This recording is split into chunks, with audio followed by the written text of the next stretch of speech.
dia tidak bisa membedakan ini apa? Tidak bisa membedakan halusinasi dan realita. Dia bisa kesulitan dia membedakan itu.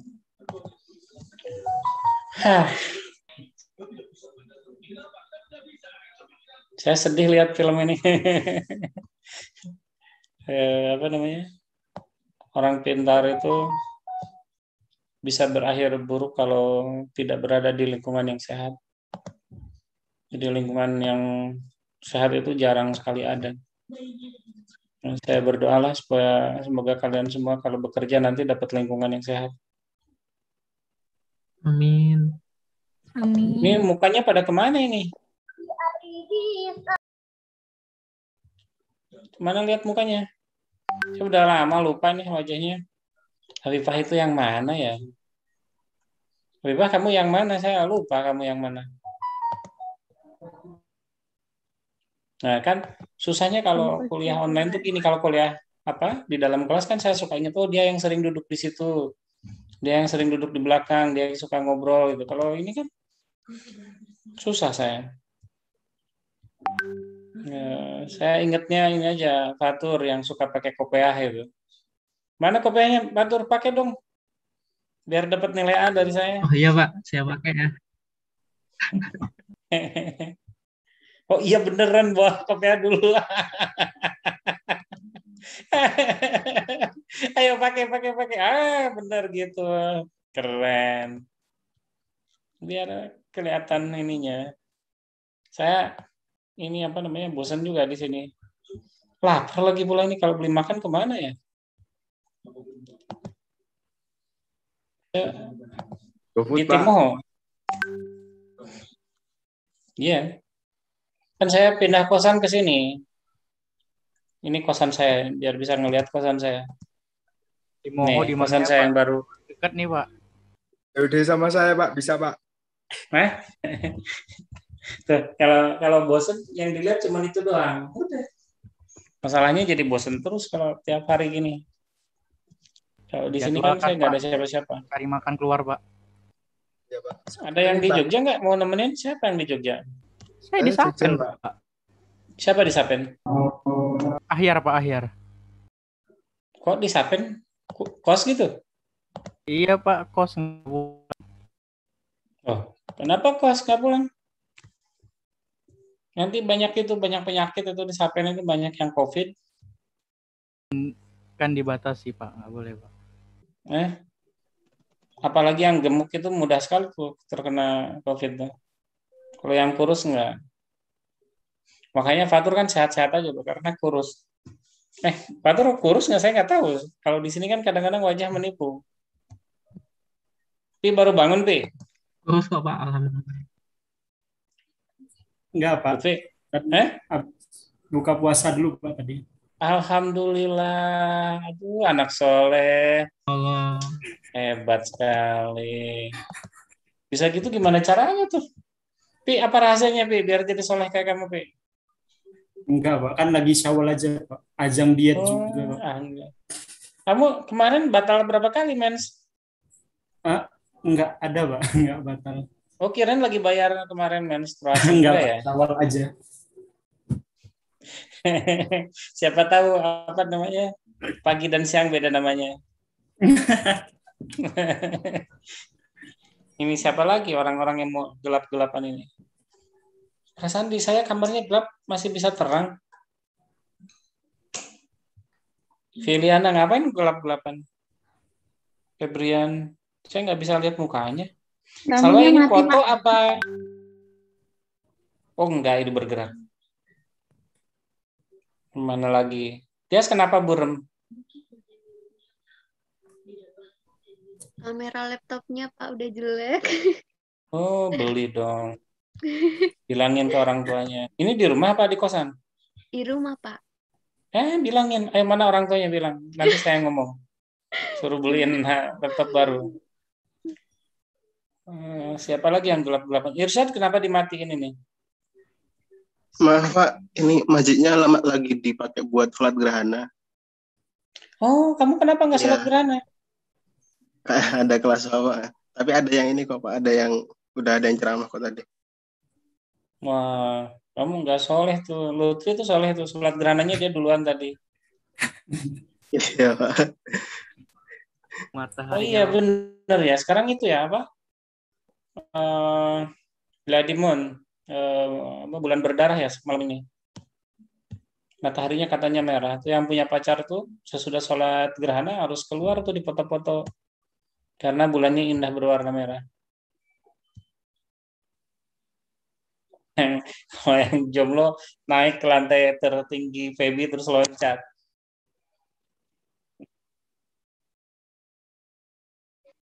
Inaya sehat? Sehat, Pak. Alhamdulillah. Gimana sekarang ini di rumah? Di rumah. Baguslah. Jangan kayak siapa? Ahyar tadi ya.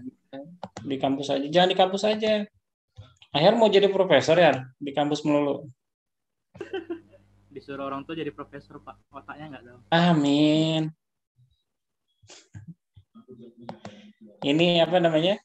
Suasananya lebaran sebetulnya. Nggak boleh terlalu serius belajar. Ada yang tahu nggak? Ada yang tahu nggak daerah sini nasi goreng yang bagus di mana ya? Pulau Mas, Nasi goreng Fatma Naba, Pak. Nolong. Kenapa? Fatma Naba, Pak. Nah, Nologaten. berapaan man di Nasi situ goreng man? Fatma Naba, Pak. Siapa sih kan? Ferdian ngomong apa tadi? Nggak jelas. Nasi goreng Fatma Naba, Pak. Enak, Pak. Yang saya susah itu, saya kan bekalnya kan uangnya gini. Pada nggak mau di sini ya di Jogja. Serius Ditukar di bentar ya. Lombok dulu, Pak. Kalau nggak bisa tukar sama saya aja, Pak. Nanti saya gantiin 20.000, Pak. Mana ya uang saya? Tukar sama saya aja, Pak.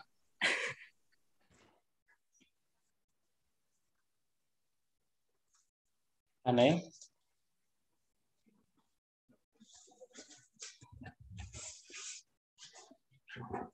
Saya lagi ngapain? Bentar, saya juga lupa saya. Dolar, Pak.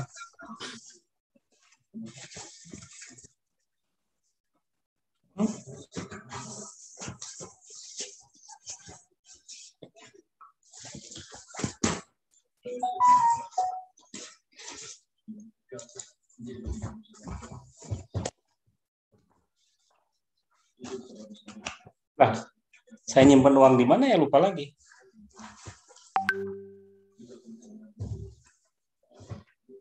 Biasanya saya ingat saya simpan dalam map.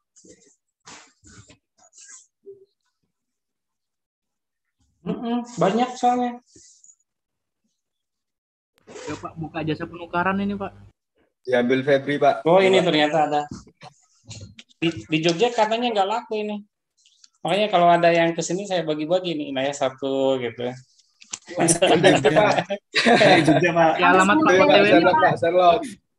Saya itu yang saya bingung itu. Setiap kali musim Lebaran, itu pas Lebaran tanggal 1 Syawal itu, para orang tua jatuh miskin, anak-anak jadi kaya raya. Benar nggak itu? Anak-anak tuh gimana ya? Nggak mikir orang tuanya susah cari uang. Anak-anak tuh ya kalian. Pak, 75.000 bukannya udah berlaku, Pak? Kemarin Masa? saya di Kopi Milenial Gunung Kidul bisa, Pak? Iya, tapi saya kemarin jajan, saya beli tahu tuh di Sapen, harganya 500-an. Saya beli 2 biji, saya kasih uang ini. Wah, Pak, nggak bisa, Pak, nggak laku katanya gitu. Beli 2 biji, Pak. Nggak ngamuk, Pak, yang dua laku, Pak. Udah, ini kalian terlalu sering hidup serius sama dosen yang lain, jadi ngelihat saya jadi aneh. Ini KKN katanya kapan mulai? 12 Juli, Pak. Sampai 31 Agustus, Pak. Berarti kan masih lama ya. Tapi udah ada pembagian dosen segala macamnya.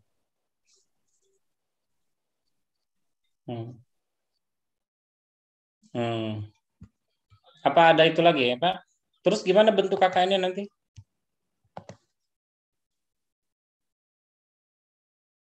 Boleh KKN di rumah masing-masing atau gimana? Ada yang masing-masing udah survei tempat Pak, boleh Pak?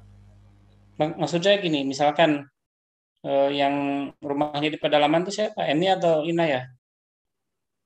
Itu kan di kampung sana kan? Itu boleh nggak di kampungnya gitu? KKN-nya boleh? Boleh, Pak. Boleh banget. Boleh, Pak. Gimana caranya? Ngajuin atau gimana? Jadi sendirian dong kalau gitu. Enggak, misalkan. Sama teman di Bentar, daerah. bentar. Pak. Kan kamu di mana, Man? Di Kampung Sampang.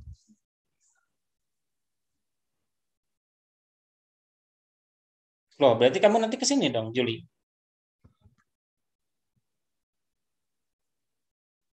Bahaya itu.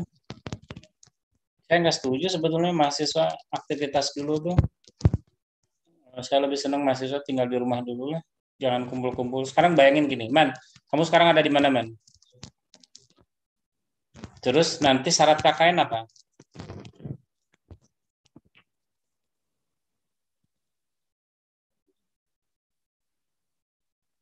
Iya. Berarti kan sehari sebelum KKN dimulai, sehari sebelum loh ya, sehari sebelum KKN yang dimulai itu, setiap mahasiswa harus upload surat swab, hasil swab.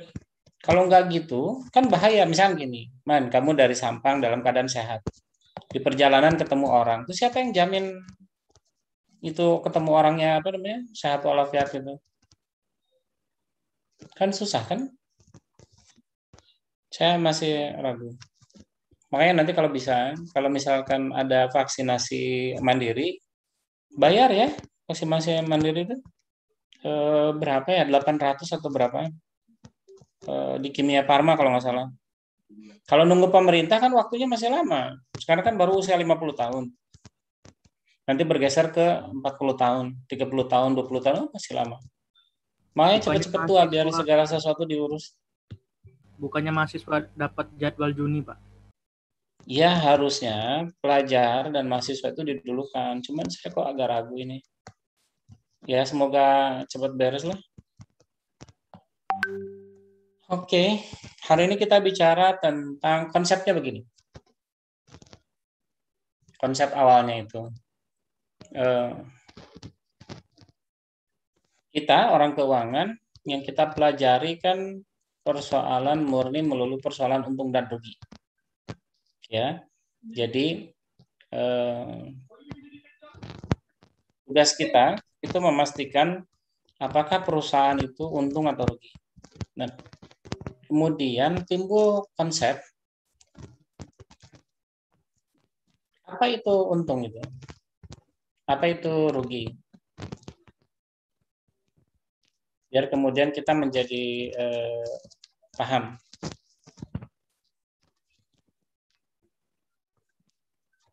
Kalau misalkan kita gini, kita sebagai orang manajemen keuangan, apa sih kemampuan kita yang paling utama? Kemampuan kita yang paling utama itu memastikan efektivitas dan efisiensi. Jadi suatu usaha kita sebut menguntungkan ketika kita efisien. Artinya untuk setiap sen uang yang kita keluarkan itu haruslah menghasilkan laba. Ya. Jadi konsep dari nilai tambah itu adalah keadaan bagaimana kita bisa menambah dari sesuatu yang kita punya. Misalkan gini, saya menjual nasi goreng. Harga dasar nasi goreng, kalau saya membuat nasi goreng itu kalau di rumah ya, di Balai Endah kan saya bikin tempat makan tuh. Harga dasar nasi goreng itu satu bungkusnya itu perkiraan saya sekitar 8.000 lah, paling tinggi. Untuk satu porsi itu paling 8.000. Nah, biasanya kemudian saya jual 10.000 sampai 12.000. Artinya keuntungan yang saya dapat sekitar 20-30%. Nah, dengan konsep yang sama, saya perkirakan sebetulnya semua orang melakukan hal yang sama. Artinya orang itu akan berkecenderungan untuk mengambil keuntungan pada tingkat yang sama, 20-30%. Nah, jadi kalau pemikirannya seperti itu kan artinya keuntungan yang kita dapat itu adalah keuntungan yang juga orang lain dapat. Saya ulang ya. Keuntungan yang kita dapat adalah keuntungan yang juga orang lain dapat. Di dalam konsep manajemen keuangan, artinya kita tidak untung. Karena keuntungan itu maknanya kita melebihi apa yang didapat oleh orang lain. Jadi kita disebut untung itu secara filosofis ketika kita punya kelebihan dari orang lain. Jadi kalau misalkan keuntungan yang kita dapat itu tidak lebih untung dari orang lain, maka kita tidak beruntung. Jadi kita bisa disebut beruntung itu kalau kita punya lebihnya dari orang lain. Nah, dengan konsep seperti itu, maka kemudian Anda akan memikirkan hal seperti ini. Apakah ketika Anda menjual nasi goreng itu memikirkan bagaimana caranya agar Anda mendapatkan keuntungan maksimal? Karena kan tadi untung biasa-biasa itu bukan untung gitu kan. Maka bagaimana caranya agar Anda mendapatkan keuntungan maksimal? Artinya Anda mendapatkan keuntungan yang lebih besar dari orang lain. Nah, sekarang jawab pertanyaan itu dulu. Kalau kita mau buat nasi goreng, bagaimana caranya agar kita bisa mendapatkan keuntungan maksimal dari orang lain? Ada yang bisa jawab dulu nggak itu? Apa yang kita lakukan kira-kira? Ada yang tahu? Ayo ngomong. Pokok pembuatannya dulu mungkin, Pak. Bentar. Fatur Rahman, nasi goreng yang berbeda. Febrian apa tadi? Nggak kedengeran? Keunggulan kompetitifnya, Pak. Apa tuh maksudnya keunggulan kompetitif tuh? Sesuatu yang berbeda dari pesaing, Pak. Oke, kan tadi Fatur Rahman juga bilang membuat nasi goreng yang berbeda. Pertanyaan saya, apa bedanya? Mungkin dari segi variannya mungkin, Pak. Oke, Hanya apa misalnya? Coba yang rasanya lebih clear, yang lebih clear. Jangan mengawang-awang. Kita itu ada di fakultas bisnis. Jangan ngomong yang terlalu teoritis, ngomong yang praktis. Apa yang membuat kita bisa mendapatkan keuntungan maksimal? Sebutin dulu, satu aja.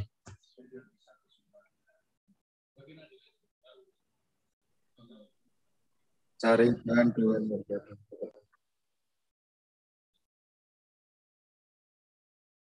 Oke. Ada yang lain? Pep, mau ngomong apa kamu, Pep?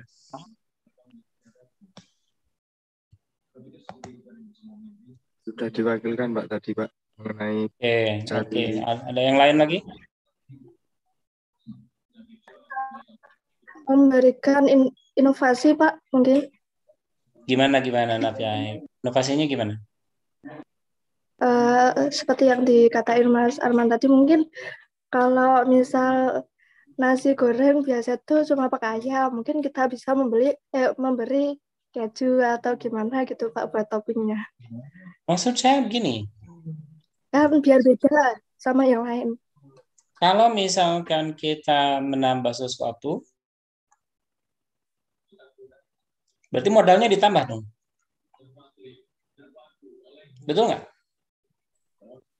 Ya, modalnya ditambah. Karena modalnya ditambah, berarti modal dasar nasi goreng kita lebih besar dari orang lain. Betul nggak? Iya, Pak. Benar, Pak. Kalau modal dasar kita lebih besar dari orang lain, apa itu artinya maka kemudian selisih keuntungannya jadi berubah? Paham maksud saya? Oke. Jadi ketika harga dasar kita tidak sebanding lagi dengan harga dasar orang lain, maka kita tidak bisa membandingkan itu karena tidak equal, tidak sebanding. Maka kemudian kita harus membuat alat banding baru. Nah, saudara sekalian, jadi begini. Di dalam konsep nilai tambah itu, kadang-kadang kita memikirkan konsep penambahan itu Bisa dari banyak sekali aspek. Tadi misalkan bahan dasar. Bolehkah dilakukan itu? Boleh. Misalkan bahan dasarnya tadi dirubah. Jadi asalnya pakai ayam jadi ayam kampung. Tapi harus ditimbang apakah kemudian oh ya Asa juga soleh tuh udah pakai peci juga. Ya, siapa yang lain menyusul pakai peci? Dibuka lagi. Aduh, saya pengen ketawa. Aduh, ya man, boleh man. Ayo, siapa yang pengen A? Kasih kopi ya. Oke, jadi ketika kita menambah sesuatu yang kemudian mengakibatkan modal dasar kita naik, maka kita tidak adil lagi membandingkan apa yang kita jual itu dengan apa yang orang lain jual. Maka kemudian yang harus kita timbang bukan berapa untungnya, tetapi berapa persen untungnya. Biar kemudian jadi adil kan. Berapa persen untungnya dan berapa persen importnya, berapa penambahan kinerja yang kita lakukan untuk itu. Misalkan apakah karena perubahan dari bahan itu akan mengakibatkan kita bekerja lebih keras nggak mengerjakannya? Bias, matiin mic-nya dulu. Nah, kalau misalkan ternyata kemudian kita tenaga yang kita keluarkan itu lebih banyak, maka kemudian kita harus nimbang dua hal yang berikutnya. Apakah tenaga harus dihitung di dalam proses itu? Apakah kemudian ada variabel lain yang tidak bisa dihitung dengan uang? Nah, ternyata memang di dalam banyak persoalan membuat produk itu seringkali bisa meningkatkan nilai tambah suatu produk tanpa kemudian ada penambahan biaya apa-apa. Misalkan begini, Anda tahu nggak produk barang-barang kita yang bajakan, misalkan ada Anda buat kerudungnya, Anda buat kerudung, modal dasarnya kerudung itu sekitar kurang lebih 7.000 sampai 9.000. Kemudian Anda kasih bordirnya misalkan kerudung paling mahal yang Anda kenal siapa? Filiana, kamu pakai kerudung paling mahal buatan siapa? Buatan sendiri, Pak. Ya, buatan orang. Siapa yang suka pakai kerudung buatan orang? Siapa yang paling mahal apa sih? Ada yang perempuan yang tahu? Salwa itu kerudungnya berapaan Salwa? Ini Pak Rabani, Pak. Nggak tahu. Nah, Rabani. Oke, Rabani berapa kerudungnya? Kalau segi 4 biasanya kan orang lain menjualnya 10 ribuan gitu. Tapi ini Rabani itu 50-an kurang kalau nggak salah. Nah, sekarang kalau kita perhatikan, adakah kemungkinan kerudung dengan bahan dasar yang sama, tetapi kemudian harganya berbeda hanya gara-gara ada logo Rabani? Ya kan? Bisa jadi kan? Jadi barangnya persis sama, bahannya persis sama, hanya gara-gara ada logo Rabani di kerudungnya, maka harganya berubah. Nah, dengan berpikir sederhana seperti itu, sekarang Anda jadi paham bahwa makna dari nilai tambah itu sebetulnya sederhananya adalah penambahan perilaku kita terhadap produk yang mengakibatkan harga produk itu jadi naik. Nah, tetapi tentu saja alat bandingnya harus equal, kata saya tadi. Kalau kita membandingkan sesuatu yang tidak sebanding, menjadi tidak sebanding lagi kita menyebutkan itu. Nah, ketika Anda nanti ada di sebuah perusahaan di mana Anda bertugas untuk meningkatkan atau memberikan nilai tambah, yang harus Anda lakukan pertama kali adalah bukan penambahan atas modal. Tentu saja, misalkan Anda punya HP biasa, kemudian di sekelilingnya Anda pasangin jamrud, harganya jadi mahal. Tapi di mana letaknya Anda berhasil menambah nilai tambahnya? Tidak ada. Jadi HP ini bertambah nilainya, harganya hanya gara-gara memang harganya lebih tinggi. Makanya kemudian dia dihargai lebih tinggi. Nah, itu tidak masuk di dalam logika kita sebagai menambahkan nilai tambah. Jadi nilai tambah itu yang paling sederhana adalah pertama kepercayaan, branding. Jadi nilai tambah seringkali muncul karena branding, merek. Kekuatan merek itu bisa merubah harga. Misalkan Anda bisa melihat banyak baju. Ini nih, baju yang saya pakai. Ini saya beli di Malioboro, harganya 105. Kan kira-kira harganya 105, yang benar aja. Harga kaos ini 105. Sementara saya beli kaos yang sama di website itu 100.000 satu. Terus apa yang membedakan sebetulnya? Kalau kita perhatikan, pertama yang membedakan itu kemasan. Jadi produk yang murah dengan yang enggak murah itu dilihat dari kemasan. Misalkan begini, saya kan sering pesen nasi goreng di GoFood ya, di Gojek sini di Jogja. Terus pas datang nasi gorengnya cuma dibungkus pakai kertas pakai kertas nasi, lipat-lipat, selesai, kasihin ke saya. Saya ilfil lah makannya, nggak nyaman gitu.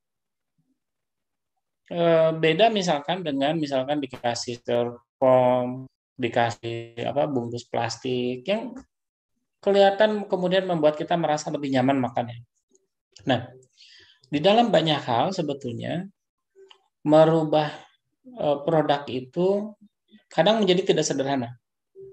Itu butuh waktu sampai Anda menemukan di mana kelebihan produk Anda dari produk orang lain tanpa menambah modal terlalu besar. Jadi yang harus dipikirkan ketika Anda melakukan nambahan nilai itu adalah bagaimana caranya menambahkan nilai produk Anda, tetapi jangan ada perubahan modal terlalu besar.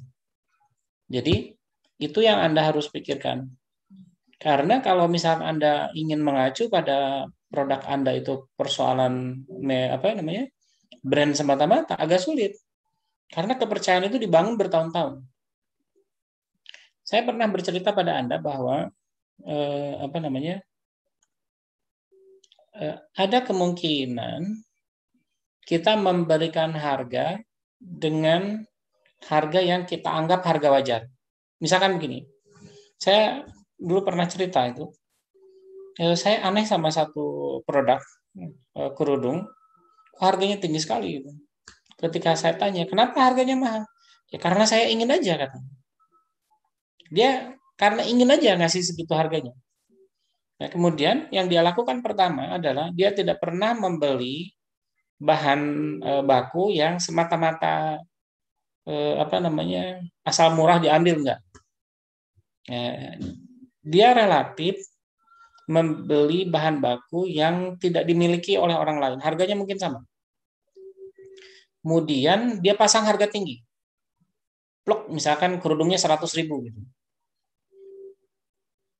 Kemudian dia membangun image bahwa harga kerudungnya 100.000. Kemudian dia kasih merek di kerudungnya dan harganya naik. Kemudian ketika orang beli, apa yang dia beli sebetulnya? Yang dia beli itu harga, bukan kualitas. Kualitasnya sama kan kata saya tadi. Nah, tetapi tentu saja perilaku ini membutuhkan keberanian untuk berani pasang tarif gede gitu ya. Nah, itu butuh keberanian tersendiri. Nah, kadang-kadang kalau Anda nanti menjadi pebisnis, teknik yang barusan itu bisa juga dilakukan. Anda berani aja pasang plok harga tinggi, selesai. Kalau misalkan Anda perhatikan, misalkan saya sering posting soal brownies saya kan kemarin, itu harganya 25 sampai 27.000. Ukurannya kecil, sebesar ini, sebesar tablet saya ini. Jadi seukuran tangan lah kira-kira. Dan isinya itu hanya 9 potong. Jadi 3x3. Browniesnya ukurannya segede gini. Kalau digigit itu saya makannya suka dikit-dikit. Kenapa kalau langsung dimasukin ke mulut itu habis semua? Terus kenapa bisa pasang harga tinggi gitu? Kata saya pasang aja harganya. Dan modal dasarnya untuk satu brownies itu hanya 7.500. Dijual dengan harga 25.000. Terus kenapa orang berani beli? Saya tanya kan ke orang-orang, kenapa mau beli brownies saya? Pertama kata dia bentuknya lucu, Walaupun saya nggak ngerti lucunya di mana, saya nggak pernah ketawa kok ngeliat itu browniesnya. Tapi katanya karena lucu. Terus katanya kalau dikasihin ke pacar, ke mertua, ke siapa itu tidak malu-maluin. Berbeda dengan brownies kebanyakan, yang ketika dikasihkan orang kemudian lihat, oh brownies, selesai. Jadi sudut pandang orang dirubah terhadap satu produk dan kemudian mengakibatkan orang mau membayar lebih mahal. Nah, itu yang harus kita rubah. Nah, ada satu contoh lagi. Waktu saya kecil, waktu saya dulu SMP lah, SMP, SMA, sering nginep di sekolah, itu saking nggak punya uang, itu kita sering kalau di sekolah itu kita suka makan kan, suka makan malam keluar gitu ya, habis kerja kepentingan ekstrakurikuler itu, kita beli nasi, dikasih tahu, jadi nasi, dikasih tahu, terus dikasih sambal, sambalnya dari oncom. Orang Sunda mungkin tahu. Jadi sambalnya itu sambal oncom, kemudian dikasih pedas. Zaman dulu disebutnya nasi itu tutug oncom. Nasi tutug oncom. Berapa harga belinya? Murah. Bayangin aja kalau dengan harga yang sekarang, nasi ya kira-kira 2.000,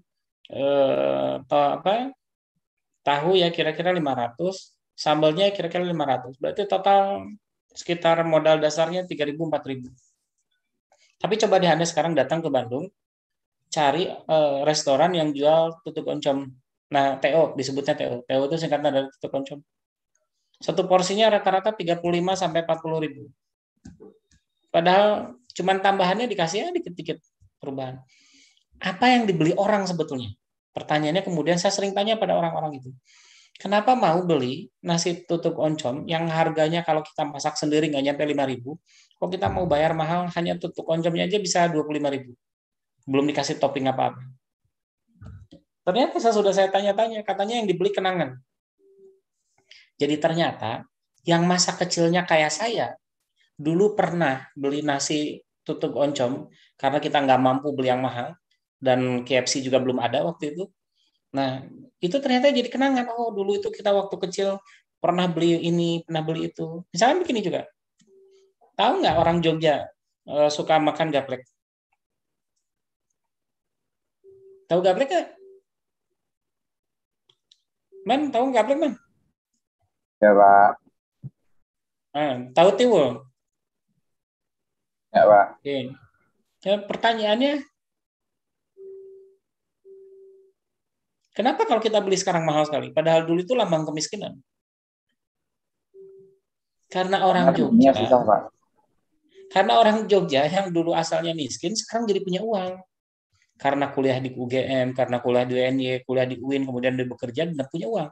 Dia sekarang punya power untuk menghargai itu menjadi mahal. Dan dia ingat kenangan masa kecil, oh dia dulu pernah makan nasi itu, pernah makan nasi ini, dan harganya murah, dan sekarang saya sudah kaya, saya ingin menghargai makanan itu. Dan orang tahu bahwa kenangan itu adalah sesuatu yang mahal.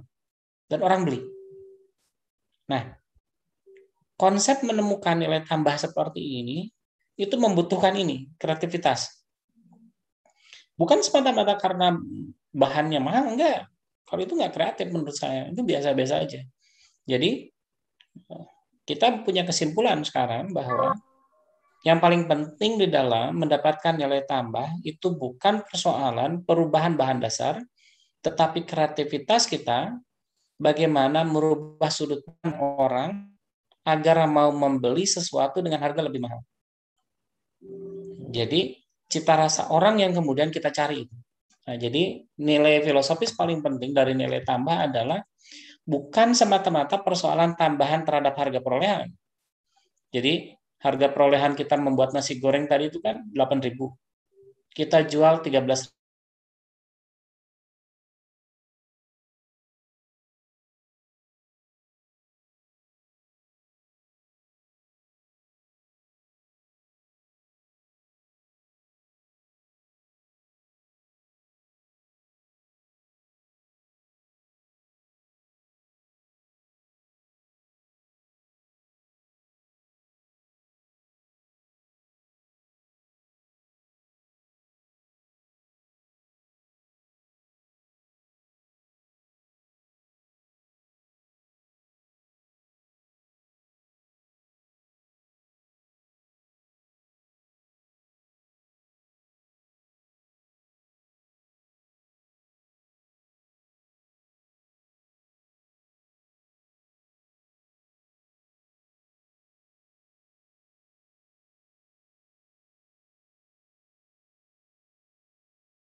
coba.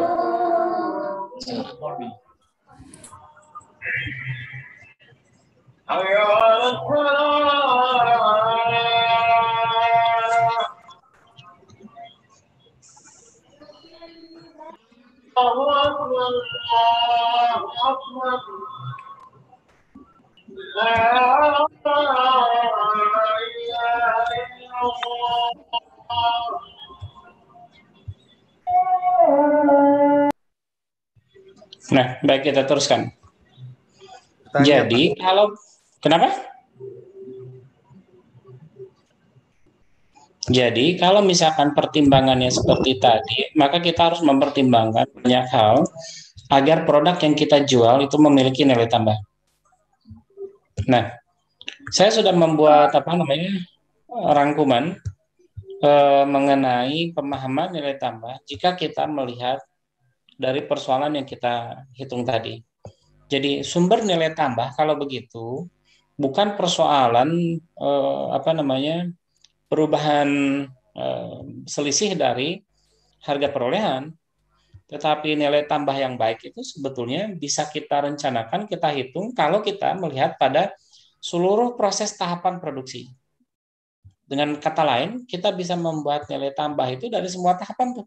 Misalkan, kalau Anda kapan-kapan datang ke Australia, itu Anda akan menemukan bahwa sapi, daging ayam, itu ada yang beda harga pada kilonya sama. Tahu nggak? Ada yang pernah tahu? Ada yang pernah ke Australia? Atau pernah ke Amerika lah? Di Amerika juga sama. Di Amerika, di beberapa negara Eropa sama. Ada yang tahu kenapa? Kilogramnya sama. Jadi ayam kilogramnya sama, sapi kilogramnya sama, lamb, kambing muda kilogramnya sama, tapi harganya beda. Apa kira-kira yang bisa membuat itu beda? Ada yang tahu? Tipe dagingnya, Pak. Sama persis. Tipe dagingnya sama persis. Perawatannya gimana? Satu pakai medikur pedikur gitu.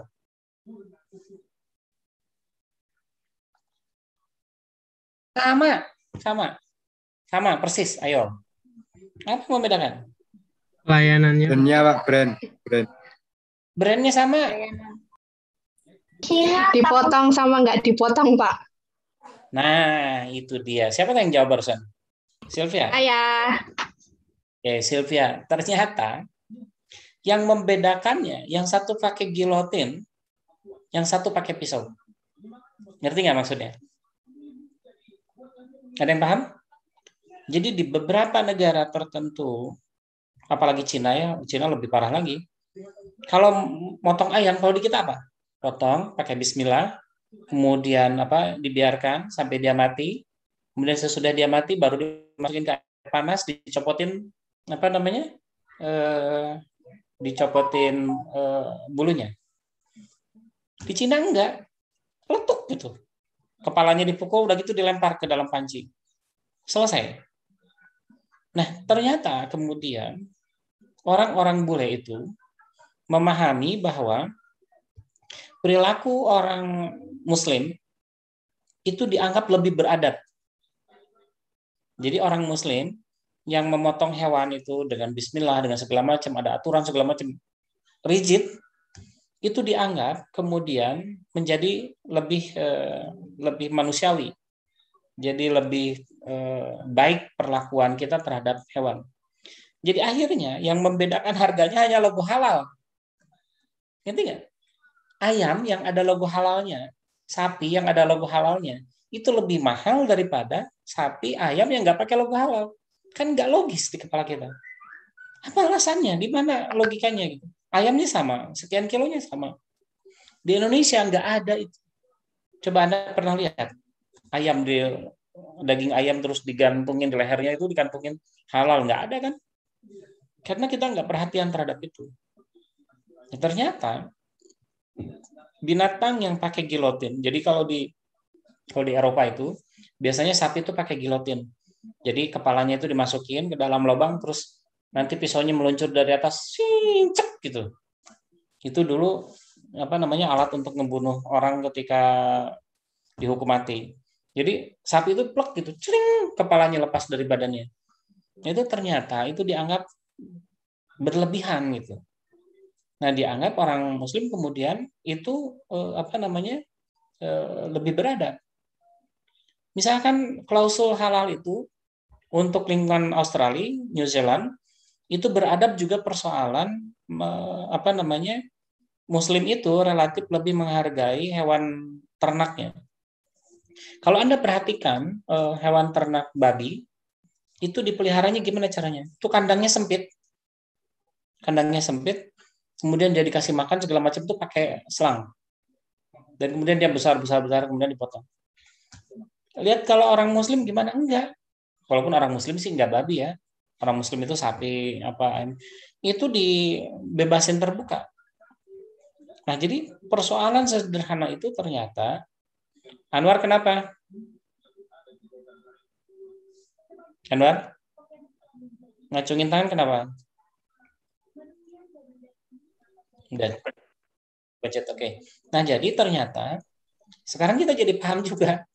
Hanya gara-gara perlakuan kita terhadap produk itu bisa menghasilkan nilai tambah. Nah, sekarang tugas Anda sebagai anak muda itu gunain otaknya. Bagaimana caranya produk Anda bisa mendapatkan nilai tambah dengan konsep yang tadi saya ceritakan. Dia membuat bahan yang lebih mahal, enggak? Bagaimana Anda mengemas itu menjadi sesuatu yang orang mau bayar mahal? Ngemas itu bukan artinya dibungkus ya. Jadi bagaimana Anda menjual itu, mengemas itu dengan konsep yang menarik sehingga orang kemudian mau jual. Nah, itulah konsep dari nilai tambah yang sebenarnya. Nah, kapan itu dilakukan? Kan tadi, kalau tadi itu si ayam sejak dipelihara loh tadi. Si hewan kurban itu sejak dipelihara. Apakah dia dipelihara dengan baik? Apakah di kandangnya dia baik? Apakah sempit? Hanya persoalan sesederhana itu. Kemudian ketika nanti motongnya aja jadi masalah. Orang yang motong dengan cara seperti orang Muslim, dengan yang tidak seperti orang Muslim, harganya bisa berbeda. Dan seterusnya. Sampai ke tangan konsumen. Tadi saya katakan, yang satu dikasih mereknya di depan, sehingga kemudian orang tahu harganya berapa. Kan kerudung kan disimpan di depan, logonya yang di depan. Rabani di sini kan. Hanya untuk membuat orang tahu bahwa kerudungnya Rabani. Karena ditulisnya di sini. Ada tulisan R di situ. Dan harganya jadi naik.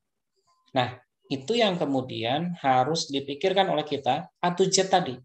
Dari sejak barang masih barang mentah, sampai kemudian barang siap jual, apa yang harus kita lakukan? Agar kemudian nilainya bertambah. Jadi konsep sebenarnya dari nilai tambah yang ingin saya ajarkan hari ini, bukan persoalan bagaimana rumusnya. Rumusnya gampang, pelajari sendiri. Nah, yang ingin saya gugah dari Anda adalah, bagaimana caranya agar produk yang kita jual itu punya nilai tambah? Misalkan nanti Fatur, siapa namanya yang dekat-dekat? Fatur Rahman, kan dekat namanya. Sama-sama Fatur, datang melamar ke rumah seseorang, terus ingin diterima jadi menantu. Kemasan apa yang mau Anda jual? Sama-sama sarjana ekonomi syariah, sama-sama sarjana UIN, sama-sama jurusan MKS, IP-nya sama-sama 3,8 kan ya? Fatur 3,8? Ya. Amin lah. Ya, 38 misalnya. Jadi IP-nya sama. Terus apa yang membedakan? Bedanya gini, Fatur Rahman nggak pakai peci, Fatur Rahim pakai peci, itu aja. Kan sepele. Kemudian orangnya, oh ya bagus. Padahal bagusnya cuma pecinya doang gitu. Nah, yang jadi maksud saya itu adalah kita kemudian jadi punya pemahaman baru malam ini bahwa menaikkan harga barang itu kadang-kadang tidak perlu membutuhkan pekerjaan yang lebih keras, bahan yang lebih mahal. Enggak. Kita butuh ide kecil aja. Nah, ide kecil itu yang harus dicari. Ambil contoh, mie gacoan. Mie gacoan itu ngapain sih dia? Jual mie pedes. Kan itu aja sebetulnya yang dia jual. Apa dia orisinal idenya? Pertanyaan saya, apakah idenya orisinal? Enggak. Sebelumnya ada Ricis. Orang jual ayam pedas. Sekarang saya nanya lagi, apakah Ricis itu idenya original? Enggak. Ricis itu ngintip idenya. Ngintip dari mana? Seblak. Jadi makanan simple dari Bandung, ada keripik segala macam dari Bandung, ada keripik, ada orang jual pakai mobil gitu ya, jual keripik, kemudian keripiknya pedas, ada levelnya, orang tertarik, oh keripiknya ini banyak pedasnya, cuman dikasih cabai beda aja, harganya jadi naik. Kemudian apa yang dia lakukan? Apa yang si keripik pedas ini dia lakukan agar barangnya laku? Dia pasang di Instagram, dia akan jual di Hotel Horizon misalkan. Hebatnya dia jualnya hanya sekian porsi, nggak banyak-banyak. Apa yang dia inginkan kemudian? Dia inginkan pemberitaan bahwa orang nyari-nyari keripik itu dan keripiknya habis. Padahal yang benar dia jualnya terbatas sengaja sedikit. Nah itu di blow up. Kemudian lahirlah Ricis. Sesudah Ricis lahirlah Mega Cuan. Lahirlah yang lain-lain. Padahal itu semuanya follower. Follower dari konsep yang sederhana menjual makanan yang tingkat kepedasannya mulai dari yang paling tidak pedas sampai paling pedas. Konsepnya sama. Tapi kemudian direka-reka sedikit bedanya. Yang satu jual keripik, yang satu jual ayam, yang satu jual mie. Anda nanti tinggal jual apa itu yang pedas. Mulut misalkan, mulut Anda pedas itu. Kalau ngeritik orang pedas sekali ya bisa aja kan. Jadi Anda menjual kritik kan bisa aja. Apa aja yang dicari. Oke, kita teruskan. Jadi kalau begitu, nilai tambah itu sumbernya bisa dari semua sisi, mulai dari sejak bahan baku, setengah jadi, sampai barang jadi dan dikemas. Nah, tetapi persoalannya kita harus menghitung itu dari sesuatu yang bisa kita hitung. Nah, karena kita orang ekonomi, maka kegiatan ekonomi adalah kegiatan yang paling mudah untuk kita hitung. Jadi kita menghitung nilai tambah itu kapan? Ketika transaksi jual beli. Ketika transaksi sewa menyewa, franchising, pemberian jasa kegiatan lain. Nah, kumulatif dari nilai tambah itu akan mempengaruhi hasil akhir dari transaksi. Jadi tambahan Anda itu ketika Anda melakukan perlakuan pada bahan baku, pada bahan setengah jadi, dan seterusnya sampai akhir itu, Anda harus hitung dari awal sampai akhir, berapa sebetulnya nilai tambah Anda. Jadi kalau Anda ada di lapangan, itulah yang Anda kerjakan. Sebagai periset, masalahnya adalah skripsi Anda itu relatif tidak masuk ke perusahaan. Sangat disayangkan sebetulnya, rata-rata periset yang dilakukan untuk jenjang sarjana itu tidak masuk ke perusahaan, tidak mempelajari betul bagaimana terjadinya nilai tambah itu. Saya sebetulnya lebih senang misalkan Anda datang ke Sritek ya. Anda datang ke Sritek, Anda datang, apa sih produsen barang-barang di Jogja yang bagus-bagus, Anda datangi mereka, pelajari bagaimana mereka memproduksi nilai tambah, bagaimana filosofinya sampai kemudian jadi barang. Menurut saya studi kasus untuk S1 itu jauh lebih menarik. Jadi kalau saya jadi kaprodi di MKS, saya akan memaksa setengah dari mahasiswa itu bukan mempelajari laporan keuangan. Laporan keuangan itu kaku. Anda nanti datang ke perusahaan, apakah akan mempelajari nilai tambah dari laporan keuangan? Enggak. Anda akan disuruh sama pimpinan perusahaan itu bagaimana caranya produk kita punya nilai tambah. Kalau Anda nggak datang ke perusahaan, Anda tahu dari mana? Itu maksud saya. Jadi kalau begitu kita buat definisi nilai tambah itu adalah pertambahan unsur biaya dan laba dalam proses produksi dan distribusi. Jadi proses awal produksi sampai distribusi, atau kalau misalnya itu bukan barang, jasa yang meliputi penyusutan, bunga modal, gaji, upah, sewa, listrik, pengeluaran lain, dengan laba yang diharapkan oleh produsen. Jadi nilai tambah itu definisi lengkapnya kurang lebih seperti ini. Ini bisa dibaca di buku saya. Nah, saya tadi mengatakan kalau begitu, apa kesimpulan pokoknya dari nilai tambah? Nilai tambah itu adalah timbul karena harga yang mau dibeli atau bersedia dibeli oleh konsumen. Tadi kita kemudian punya pemahaman harga itu bersedia dibeli atas dasar persepsi. Jadi kemudian kita paham sekarang, jadi harga itu lahir karena persepsi. Jadi bagaimana persepsi orang terhadap nilai atau manfaat yang dihasilkan barang dan jasa. Jadi kita tidak cuma sekedar menghargai berapa nilai itu dari barang dasar, dari bahan baku. Sendal misalkan, sendal di Yogyakarta itu kan ada 2 jenis, ada sendal swallow, ada sendal yang ada tulisan Jogjanya. Sendal yang ada tulisan Jogjanya harganya pasti lebih mahal. Kenapa? Karena ada tulisan Jogja. Kata saya tadi apa? Menggambarkan kenangan. Oh, pernah ke Jogja. Ini sendal dibelinya di Jogja. Ini oleh-oleh dari Jogja. Itu yang kemudian kita harus timbulkan. Nah, menimbulkan itu butuh keahlian tersendiri. Sebaliknya dari nilai tambah adalah pemborosan. Pemborosan adalah sesuatu yang paling harus kita hindari di dalam ketika kita menjadi seorang manajer keuangan di sebuah perusahaan. Apa sih definisi pemborosan?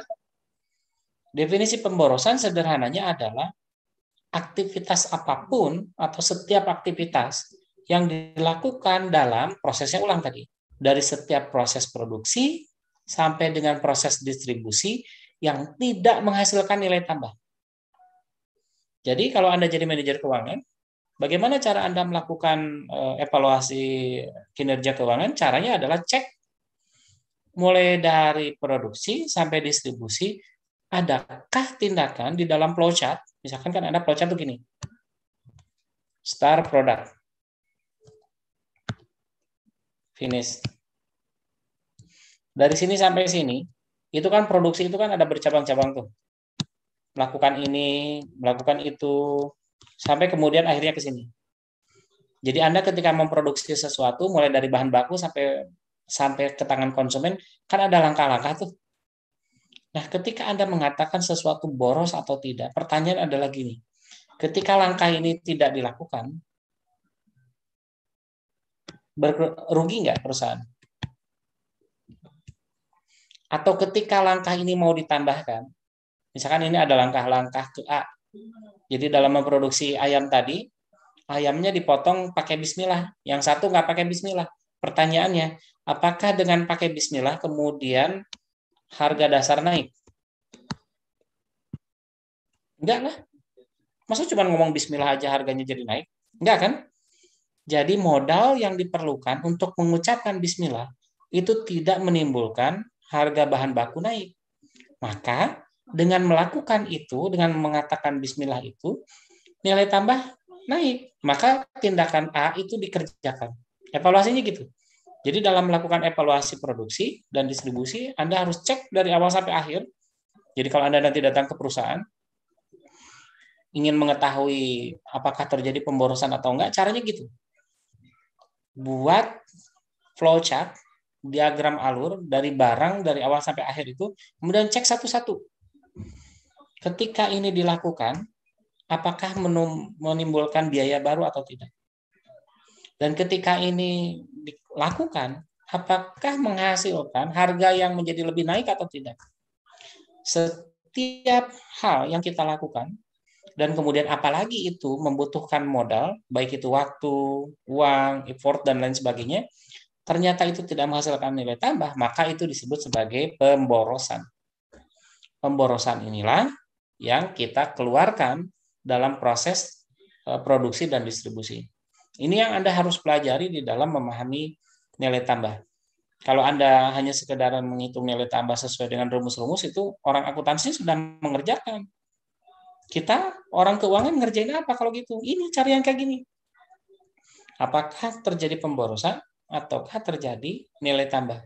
Cari betul dengan cara melihat sebuah aktivitas dari sejak produksi sampai kemudian distribusi. Nah, ide tentang nilai tambah itu sebetulnya jadi economic value added itu brand. Jadi itu sebuah cara yang ditemukan oleh sebuah perusahaan dan semuanya sama ya, semuanya ditemukan oleh perusahaan konsultan ketika mereka memberikan konsultasi pada sebuah perusahaan untuk memahami nilai tambah. Nah, kalau nilai tambah ekonomi itu adalah nilai tambah yang tadi kita bicarakan. Jadi apakah ada perubahan ukuran kinerja keuangan karena perlakuan tertentu kita pada barang produk. Setiap kali ada pertambahan ukuran kinerja, maka itu disebut sebagai ukurannya disebut economic value added. Jadi apakah nilai tambah ekonomis sebuah barang itu naik atau tidak? Misalkan tadi ini ayam, anggap pura-pura ayam. Kemudian Anda tulisin logo halal. Kemudian gara-gara ditulisin halal itu, apakah harganya naik atau tidak? Nah, kenaikan itulah yang disebut sebagai perubahan ekonomis atau pertambahan nilai ekonomis. Nah, apakah itu adalah satu-satunya ide di dalam menghitung nilai tambah? Tidak. Ide yang kedua adalah market added. Nah, perbedaannya yang ini adalah persepsi yang timbul di dalam harga itu bukan persepsi karena perlakuan kita sebagai konsumen, sebagai produsen ketika memproduksi barang dan jasa, bukan. Jadi market value added adalah perubahan nilai yang diakibatkan karena kepercayaan pasar. Misalkan begini, ketika kita menjual saham perusahaan kita, maka kita jual sesuai dengan nilai perusahaan, kan? Misalkan nilai perusahaan itu nilai buku lah. Maka nilai buku itu kita jual. Harganya misalkan 1 miliar. Seluruh perusahaan kita itu dihargai 1 miliar. Maka dipecah menjadi taruhlah Rp1.000 per lembar saham. Tapi kemudian orang melihat perusahaan ini akan maju di masa depan. Jadi orang melihat perusahaan ini akan maju di masa depan. Orang beli. Sekarang si saham yang tadi 1.000, orang beli 1.100. Maka ada pertambahan yang berasal dari asumsi pasar. Market value added itu adalah nilai tambah yang diakibatkan oleh pasar. Jadi jangan bayangin harga ayam lagi, bukan harga satuan lagi, tapi harga perusahaan secara keseluruhan. Jadi market value added berbeda dengan economic value added yang bisa digambarkan dengan cara sederhana terhadap produk, barang, dan jasa. Nah, kalau market value added itu lebih pada nilai perusahaan. Nah, sekarang pertanyaannya begini, kalau Anda ditanya oleh atasan Anda di perusahaan Anda, bagaimana caranya menaikkan market value added itu? Inilah yang sering Anda lakukan di dalam skripsi Anda sebut sebagai teori signaling. Jadi Anda harus sebanyak-banyaknya memberikan sinyal pada masyarakat tentang kemajuan perusahaan Anda di masa depan. Itu yang Anda harus lakukan untuk menaikkan ini. Kalau yang tadi, ini kan bagaimana caranya Anda membuat sesuatu yang kreatif agar bahan baku yang sama itu dinilai dengan harga yang lebih besar oleh orang lain karena perubahan persepsi orang terhadap nilai dan manfaat. Jadi kalau economic value itu perubahannya dilakukan dengan cara membuat bagaimana caranya kreativitas kita meningkatkan harga dasar tadi. Kalau ini nggak ada hubungannya dengan harga dasar. Jadi market value added itu nggak ada hubungannya dengan harga dasar. Hubungannya adalah merubah persepsi orang tentang harga perusahaan Anda. Harga perusahaan Anda tadi 1 miliar. Nah, bagaimana caranya agar persepsi orang, oh harga perusahaan Anda itu 1 miliar, lebih dari 1 miliar. Bagaimana caranya merubah anggapan itu? Rubahlah dengan cara buat orang percaya bahwa di masa depan perusahaan Anda akan untung. Kalau mereka percaya perusahaan Anda akan untung di masa depan, artinya keuntungan itu nanti kan akan disimpan di dalam perusahaan, akibatnya nilai perusahaan akan naik, atau keuntungan itu akan diberikan pada Anda, para pemilik perusahaan. Persepsi itu yang akan membuat perusahaan Anda menjadi harganya naik. Sekarang kata kuncinya sama ternyata kalau begitu. Jadi, harga itu ditentukan oleh persepsi orang. Jadi economic value added itu karena tadi kreativitas, persepsi yang ini karena bayangan orang tentang keuntungan perusahaan di masa depan atau kemajuan orang di masa depan. Ada satu konsep lagi namanya cash value added. Ini sebetulnya agak mirip dengan economic value added. Hanya perbedaannya ini lebih pada perhitungan arus kas. Seperti yang saya ceritakan pada sebelumnya bahwa buat orang tertentu seperti saya, perhitungan arus kas itu menjadi jauh lebih penting daripada perhitungan yang lain. Karena kita ingin tahu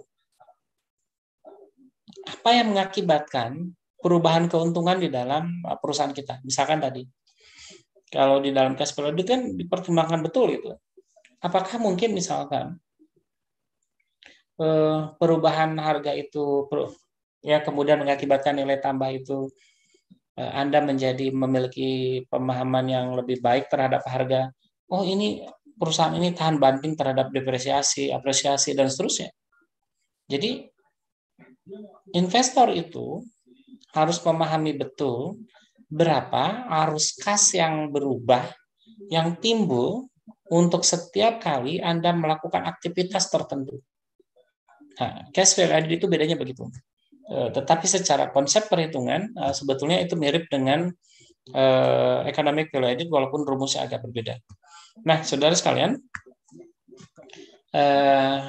itulah materi yang ingin saya sampaikan hari ini. Baik, saya ingin uji coba sedikit saja. Khairul Nisa. Nisa? Dengar suara Pak. saya? Oke. Dengar, Pak. Coba terjemahkan dengan kalimat sederhana. Nilai tambah itu apa? Nilai tambah itu pertambahan nilai tambah itu pertambahan nilai dengan melakukan aktivitas ekonomi yang tidak menaikkan harga pokoknya, Pak. Boleh. Ya, sederhana aja gitu dulu, oke ya. Salwa, coba buat terjemahan lain, definisi dari nilai tambah pakai bahasa sendiri, gimana?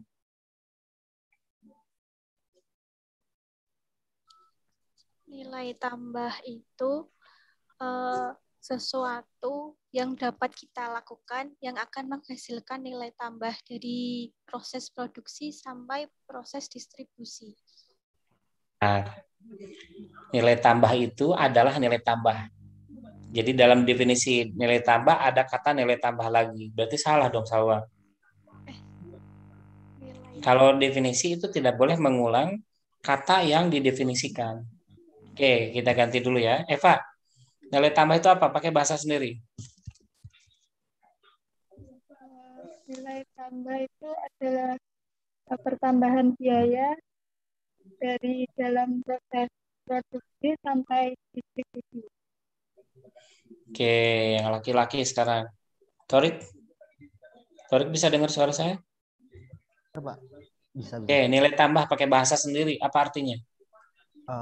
Nilai tambah itu kegiatan yang bisa menambah nilai dari produk kita tanpa menambah modal dari yang udah dikeluarkan itu, Pak. Menurut saya kayak gitu, Pak. Jadi apa yang bisa ditambah tapi tanpa mengeluarkan biaya lagi, Pak. Oke. Saya coba. Alia, dengar suara saya, Alia?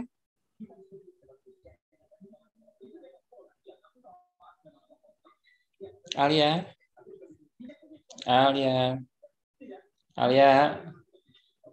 main yuk.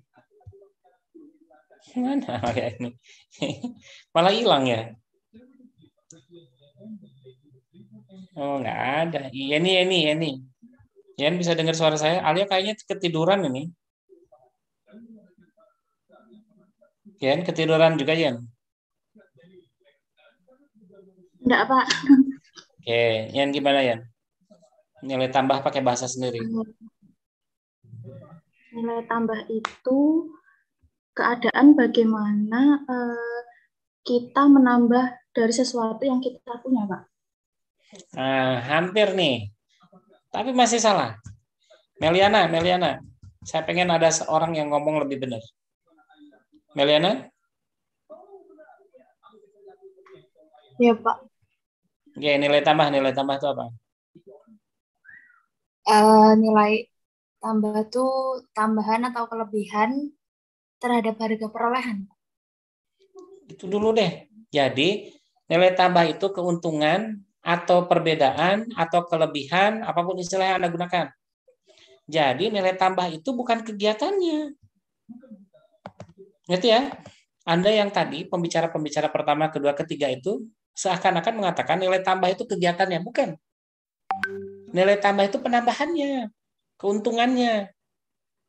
Ya, kalau misalkan Anda tadi mengatakan pada proses produksi, distribusi, itu aktivitasnya, kegiatannya. Kalau nilai tambah itu hasilnya. hasil dari aktivitas gitu. Ya, hati-hati salah. Oke, Sylvia ini udah nyalain kamera. Oke. Pemborosan itu apa? Pakai bahasa sederhana ya. Pemborosan itu aktivitas yang dilakukan dalam setiap produksi sampai distribusi yang tidak memberikan nilai tambah. Nah, gitu. Udah, simple. Nggak perlu bahasa yang aneh-aneh tinggi-tinggi ya. Jadi pemborosan itu aktivitas yang kita lakukan di dalam perusahaan untuk memproduksi barang dan jasa dan tidak menghasilkan nilai tambah. Itu pemborosan. Oleh karena itu ketika kita ada dalam perusahaan, carilah pemborosan itu. Carilah perilaku, kegiatan, aktivitas yang karena itu kemudian tidak ada hasil apa-apa. Ya jangan dilakukan gitu. Jadi kalau ada aktivitas yang nggak ada untung apa-apanya, hapus gitu. Kira-kira begitu ya. Oke, berikutnya. Irfan. Coba Irfan gambarkan pakai kalimat sederhana. Apa perbedaan konsep yang paling kelihatan antara economic value added dengan market value added? Apa perbedaan yang paling signifikan, Irfan?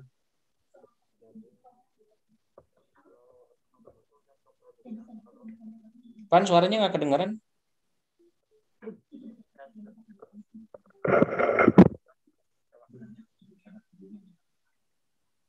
Irfan? Kok saya nggak bisa dengar suara Irfan? Saya aja apa semua orang nggak bisa dengar? Kayaknya ada yang salah tuh, Pan. Kita ganti dulu. Liza? Iya, Pak. Liza, coba secara sederhana pakai bahasa sendiri. Apa perbedaan konsep terbesar antara economic value added dengan market value added? Kalau economic value added itu ada perubahan nilai ekonomi, sedangkan market value added itu perubahan nilai karena kepercayaan pasar. Dikit lagi. Siapa ya? Aulia, dengar suara saya? Aulia? Iya, Pak. Oke. Iya, Pak. Gunakan kalimat sederhana. Apa perbedaan konsep paling pokok antara economic value added dengan market value added? Kalau economic value added itu perubahan nilai dikarenakan kreativitas yang merubah harga dasar. Terus kalau market value added itu perubahan karena persepsi pasar, Pak. Oke, deket ya. Gini, dua-duanya persepsi pasar. Dua-duanya persepsi pembeli, persepsi orang yang membeli. Yang membedakan pada economic value added yang ingin dicari adalah perbedaan persepsi orang terhadap produk atau jasa yang perusahaan kita jual. Sementara market value added adalah perubahan persepsi orang terhadap perusahaan. Ada bedanya? Economic value added itu persepsi orang terhadap produknya yang kemudian dibuat bagaimana caranya menjadi nilai tambahnya bertambah. Kalau market value added itu adalah pertambahan persepsi nilai orang terhadap nilai tambah perusahaan. Jadi perusahaan itu nilainya 1 miliar kata saya tadi, kemudian karena dipandang di masa depan akan maju, menguntungkan dan seterusnya, kemudian orang mau beli harga perusahaan itu lebih dari 1 miliar. Paham bedanya sekarang? Yang paling mudah itu membedakannya begitu. Yang satu economic value added itu pertambahan nilai pada produk dan jasa yang dijual oleh perusahaan. Kalau market value added adalah perubahan pada harga perusahaan itunya, pada harga perusahaannya. Gitu ya. Terima kasih atas pertemuan hari ini. Saya berharap bermanfaat. Ini adalah pertemuan kedua terakhir untuk pertemuan teori. Kita akan ketemu lagi sekali lagi untuk pertemuan terakhir, yaitu memahami konsep dari catatan atas laporan keuangan. Sesudah itu kita akan mereview pemahaman Anda dari awal sampai akhir tentang analisis laporan keuangan pada pertemuan ke-13 dan 14. Pada pertemuan ke-15 tidak ada pertemuan, Anda diminta untuk mengumpulkan tugas akhir yang saya minta dalam bentuk paper analisis laporan keuangan pada perusahaan yang Anda teliti. Baik, terima kasih atas pertemuan hari ini. Pertemuan minggu depan nggak ada pertanyaan apa-apa kan ya? Nanti kita ketemu lagi seminggu yang akan datang. Sekali lagi saya ucapkan terima kasih atas perhatiannya. Assalamualaikum warahmatullahi wabarakatuh. Waalaikumsalam warahmatullahi wabarakatuh. Terima kasih, Pak. Ini makan malamnya cuma ini nih, Man. Cukup ya, Man? Kata orang katanya makan pisang itu sama dengan makan nasi 2 piring. Iya, Pak. Nasi. Oh, sorry ya, saya orang Eropa, bukan orang Indonesia. Udah, saya lapar, mau makan dulu. Nah, ya. Ini Aldap baru mau masuk, gimana? Suruh masuk dulu. Ya Pak, habis itu ditinggalin Pak. Masuk Pak, biar kayak Ajis Pak. Private Pak. Nah, dia kan udah masuk nih, ayo kita keluar sama-sama. Udah Aldap masuk, kita keluar.